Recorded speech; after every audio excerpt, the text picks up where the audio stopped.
Sounds good. So, hi, my name is Jennifer O'Rourke. I'm the Illinois Blockchain Business Liaison. I work for the state of Illinois in the Department of Commerce, and my responsibility is to basically work with the community to make sure that we do everything that we can to support the development of the technology that brings Illinois to a leadership position, not only in the nation, but in the world. So I want to definitely talk to you about, from what I was reading in your bio, there's 5 different governmental agencies that are kind of being coordinated. Yeah. But before we get to how complicated that must be, can you sort of define blockchain for the layman, for people who don't know what that word even means or never heard of it? So I think the best way of thinking about the technology is that it is a distributed consensus mechanism that has an underlying security protocol. So what that actually means, though, is that when you are faced with the problem of how do we create one standard of information, one gold record, when we have multiple participants that are actually participating in that record-keeping process, this technology facilitates that distributed mechanism for multiple participants to come to consensus in one gold standard record with an underlying layer of security that ensures that when they do come to that consensus and the information gets put on the blockchain, that it is put there permanently and that it is immutable going forward. So delving into how, dealing with one governmental agency is difficult. So Yeah. how do you get 5 groups together? And then how do you not have people's eyes glossing over when you're talking about stuff that, for I'm sure many people in the room, is just like way over their heads? Yeah, no, this is such a great question because it really gets to the heart of what we're doing and why we've been successful. So we have 5 state level organizations that participate. We also have a municipal level partner so we total out at 6. The municipal level partner is what really makes this interesting and also what makes it successful, because we recognize that we will not be able to move that ball across the goal line if we do so in a silo. So if the state of Illinois just simply tries to do this alone, or if the city of Chicago or the county of Cook tries to do this alone, we will not be successful independent of one another. We actually have to mirror the technology in the sense of forming a network, making sure that disparate participants are not segmented, but rather come together to participate. And so that's what we've done. So with that being said, we have this unique composition of state employees and departments and municipalities. Within state, we have my department, Department of Commerce. We have our IT department. We have 2 regulators, again, which makes us, something that you don't see very often. We have our Department of Financial and Professional Regulation and also our Department of Insurance. And then lastly, we have our Pollution Control Board, which speaks to some of the work that we're trying to test out. So all of us come together. And it's not always easy, but the reason why we've been successful is that the participants who have been identified in each of these organizations are so committed to doing this and to moving the ball through that goal line that it's easy to draw them together. It's easy to have them personally invested, to do research and educate themselves off the clock, so that when we come together, we have an informed, motivated group of people that can really focus on the strategy that we defined, and just work on actually bringing Illinois down the field to that strategy. And is this in the job description of these people who are on these boards and committees, or is this in addition to that regular workload? This is in addition to the regular workload. So we all have day jobs. I have the privilege of leading an office called Entrepreneurship, Innovation, and Technology at Department of Commerce, and my counterparts lead their own respective offices and have their own responsibilities within those respective roles as well. So this really is a lot of night and weekend work because we believe in the promise of the technology. Bottom line, the utility that distributed ledger technology provides will allow the government to convey their services and products better, faster, easier, and more securely. And there is something intrinsically motivating about being able to do your job better that makes it easy to clock in after you're meant to be done for the day. Yeah, which again in government is that's a big task. Yeah. Hang on one second. Obviously, sound is what it is. Oh. Is it?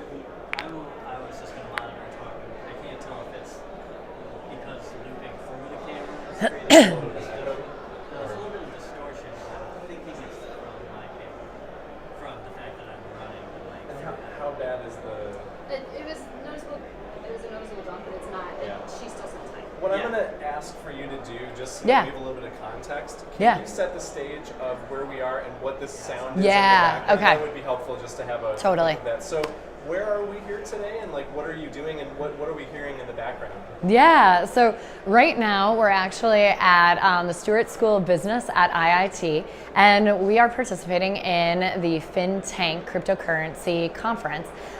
It's an incredible event. We've got 40 thought leaders through like local thought leaders as well, which is very meaningful because it spotlights how Chicago and the state of Illinois are able to take a leadership position because of the talent that we have that is active in the space right now.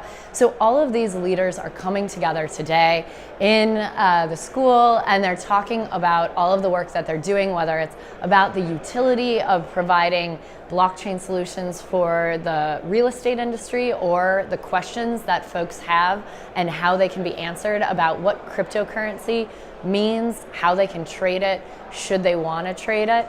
This is the diverse spectrum of information that's being provided to us today. And in between the seminars, is there networking happening, or what's the noise in the background? Yeah, so we are actually right in the middle of a networking event, so I do hope that the noise isn't too problematic, but the good news is that there's a lot of good connections being made right behind us upstairs. My hope is that some of the results that come out of the conversations that we can hear are that we've got folks that have skills in building technology and actually coding and developing, coming together with folks that have skills in pitching and sales and figuring out the right way to connect to the right people that hopefully will become clients.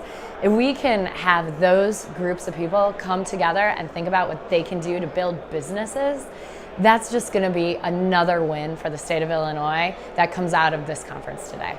Are you feeling pretty confident that the state is moving in a good direction as far as like technology and innovation and entrepreneurship and all of these different sectors coming together? 100%. In the early 2000s, it was kind of dipping. Yeah. I mean, let's be very candid here. Right now, we have a variety of antiquated systems that we are still using today. And our CTO has raised his hand and readily acknowledged that that is a problem that he has confronted from day one and has been working to fix. So there are challenges. There are absolutely challenges. Technology evolves at lightning speed, and government, unfortunately, sometimes does not move that fast. But here's where the folks in charge of technology, digitalization, smart state efforts, and in particular blockchain, the Illinois Blockchain Initiative, here's where we play in this space, is that normally where there would be such a sizable gap to say technology's moving at light speed, government is quite a bit slower, so you know what, we're stuck with this problem and we can complain about it. No, we've decided that we're actually going to move faster ourselves. So under the leadership of the previous CTO, Hardik Bach, we were able to focus on smart state initiatives at the state of Illinois. One of the core pillars of the smart state initiatives was the Illinois Blockchain Initiative. So what we've done is we recognize that we're not going to be successful to try and overhaul and integrate technology. But what we should be doing, and to be quite honest, we shouldn't be doing that. That's jumping to conclusions. What we should be doing right now is we should be exploring this new technology and understanding exactly what it means, testing it out to see what it means off paper, as well as the white papers that we diligently read. So we go through this diligence that is extraordinarily processed to ensure we don't miss a step. And then on the back of that, those results should build towards momentum to actually start implementing the technology to make that difference.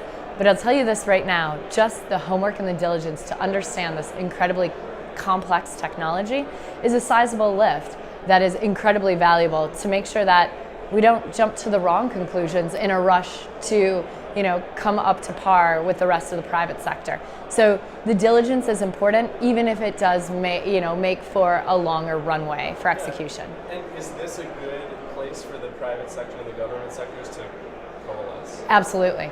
We need incubators and institutions such as FinTank and some of the other amazing ones that we have in Illinois to come together to provide an area where they can facilitate these folks coming together to ask the questions, to attain the education, and again, to build companies. So I think if we can have more events like this and really focus on the Illinois Blockchain Initiative, supporting FinTank, supporting this conference, we will continue to see the value that this absolutely brings. And I think the fact that they sold out very quickly is a good indication that there's an interest. 100%. So what we're consistently seeing from the state side is sold out conferences. We are seeing meetups that are hitting levels where there are no more seats. It's standing room only consistently. And I think the important part that I really want to focus on is the consistency here. It is very normal to see a new, fun, sexy technology kind of pop up onto the space and watch everyone's attention flick over to it for a moment. That is not what's happening here. What's happening here is that we saw it pop up onto the radar years ago. And then we've seen a slow, steady build of the community coming together to facilitate events like this and other meetups where we can actually have continuous education. The kind of consistency or even the up and to the right that we're seeing is incredibly meaningful on, again, the lasting power and staying power of this technology, but also the fact that Illinois and Chicago are incredibly serious about supporting it. Two final questions for you. First is just kind of to set things up. Could you give me just the 1 or 2 sentence explanation of what cryptocurrency is for people who are unfamiliar? Okay, yeah. So cryptocurrency essentially is different from the current fiat currency that we have in the sense that fiat currency is tied to a government bank or a central bank, where cryptocurrency is not tied to or associated, controlled, or governed by a country's central bank. It is simply a currency that is through technology created and then distributed digitally that is available to everyone without the oversight of a particular sovereign body. So does that freak people out? Because it's a new-ish novel concept. Like my dad doesn't even use credit cards on the internet. I mean, I'm sure there are people who are like, I'm never touching that stuff. Like, how do you overcome that? Yeah, well, I think you can I would challenge the word overcome, because I think the way that this will shake out is going to be different types of tender for different types of people. To say, if you're comfortable using cash, then you use cash. Will it be as fast a transaction? Will it be as immediate? Will you be able to transact with all of the participants in the market? No, it won't. But you will still have the ability to do so. However, if what is important to you is to be able to transact with someone in Zimbabwe right now and in 5 minutes, someone else in Ecuador, then cryptocurrency or digital, whether digital meaning your credit card, to kind of, draw distinction as we move from pure cash tender to digital currency such as credit cards. You can do that with your credit card, and that's wonderful, and that's important to people who really value that immediacy and accessibility that digital currency allows for. When we think about cryptocurrency, what we're going to be thinking about now is what is the distinction that is important to you with how only you have control over your money. It doesn't sit on the ledger of a credit card company like Visa, and it doesn't sit in the vault or digital record of a bank like Chase or Bank of America. If that is important to you, that only you have that agency and that control over your money, then that value proposition, that value is going to draw you to cryptocurrency. So what I would say is that what cryptocurrency has done is it is an evolution of how we transact financially. And I think it's a very organic and natural one, but it's not one that negates any of the other methods of how we transact. Now, as cryptocurrency evolves, we may find that more people are drawn to it, and so maybe it is a smaller market of folks that are using cash, or even a smaller market of folks that are using credit cards. It's going to take a little while to get there. So we've got a bit of time to explore and test, have some lessons where things maybe don't work out the way that we expected them to, But again, if we have our government officials participating and listening and working with these companies to understand the technology and understand the intended and unintended consequences of this technology, I think that we should be well placed to handle that evolution. Cool.